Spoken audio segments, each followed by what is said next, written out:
What's up, guys? So Celtics lose to the Pacers, and losing to the Pacers reminded me of my preseason predictions for the season. I haven't really talked about this at all because I get pissed about being wrong about anything. And remember, I had predicted the Lakers were going to have an injury to either LeBron or Davis.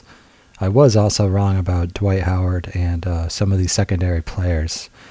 So yeah, I was wrong about the Lakers and wrong about the Spurs. I should have known with DeMar DeRozan and LaMarcus Aldridge that they would sulk this year, and Popovich, they wouldn't listen to him, just like didn't really work out with the World Cup roster, right? A few things. Oklahoma City never put it together so far. So Pelicans, obviously, with Zion going down, that's a extenuating circumstance, but nevertheless, I was wrong about some things. On the East side, probably a little bit better. And right now, are the Celtics even the fifth best team? Are they? I mean, I know record-wise they're in third place, but they're only half a game out of fourth or fifth place, guys. And the Indiana Pacers are only getting better. And they have Oladipo coming back, right?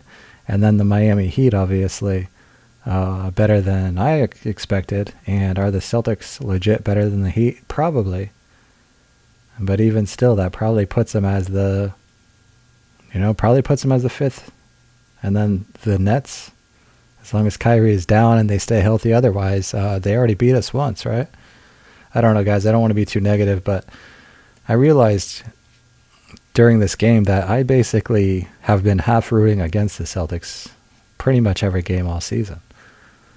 And I was finally honest and admitted that to myself tonight. And I rationalized it this way. If you had a friend who was like a heroin addict, would you really be cheering and hoping that they don't get arrested? Or would you be hoping that they do get arrested so that they can have a rock bottom moment and reform their life and their health, right? You would want them to go to jail. You would want them to hit rock bottom to finally start turning their life around. It's kind of how I feel about the Celtics. Do we really want, and we know that Brad Stevens, he could win 45% of the time, and he would still say that confirms his bias towards the small ball, right? It was just a couple other little things, details. If he just gave a slightly more impassioned speech about how they need to play more physical. And so why would you even root for that? Why would you even cheer for that style of ball, especially when your point guard is so small? So, I guess I can justify it. I don't even feel like I'm a traitor to the Celtics. I feel like they are traitors to the Celtics. I feel like the people running this team are traitors to the Celtics. They were clear traitors last year, right? Worshipping the ground Kyrie walked on.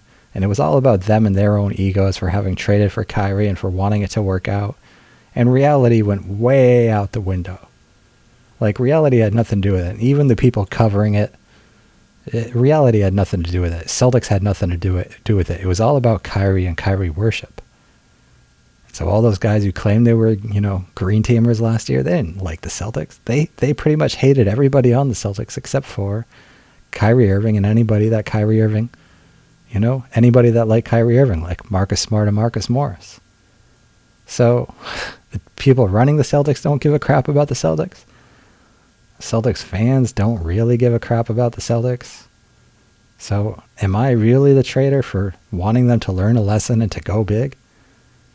Am I really the bad guy here? Or am I the Celtics fan? I don't know. You guys tell me. In any event, a great shooting night by Kemba Walker gets ruined because, when you want to play the small ball style, finesse style, even when you shoot great, as long as the other team shoots ever so slightly better than you, you're going to lose. They got to the line more. They were more aggressive. We did win the rebounding battle, but not by enough. We could have won it by quite a bit. And this is what you get. You get nail biters every night. It's just like in the Isaiah Thomas years.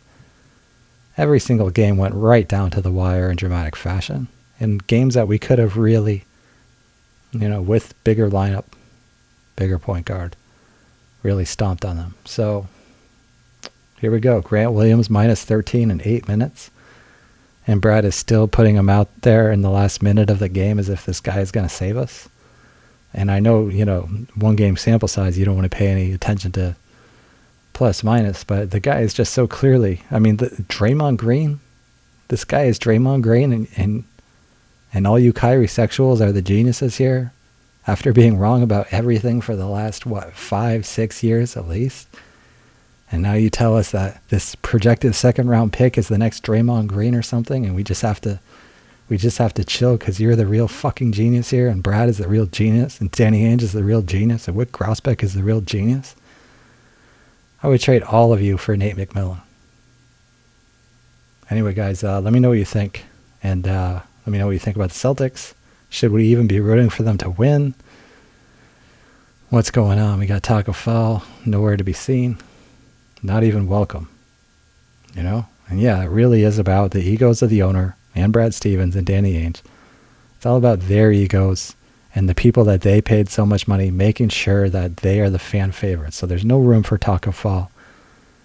Not because he's not popular, not because he's not effective enough, not because we wouldn't be the best team in the NBA right now with the best record with Taco Fall in there, playing even 15, 20 minutes a game, but because they're the ones who chased everybody away, right? And who now, in a desperation attempt, they signed Kemba Walker. And so it's got to be Gordon Hayward. It's got to be Kemba Walker. And now it's got to be Jaylen Brown. Luckily, he actually deserves that kind of support. But, and it's got to be Grant Williams because they drafted him, right? They traded out of the Matisse Thybulle pick, and this is the guy. This is the genius pick that these heartbroken Kyrie sexuals made when they had hardly any time to study the draft. And because Grant Williams seemed like a nice guy to hang around, they said, who cares about winning? Who cares about winning when we failed so badly that we hate even showing up for work every day? Brad Stevens says, our number one goal is just to be liked by the city of Boston.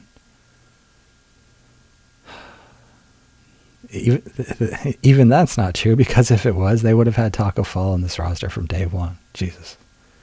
Let me know what you guys think. I'll see you soon. Peace.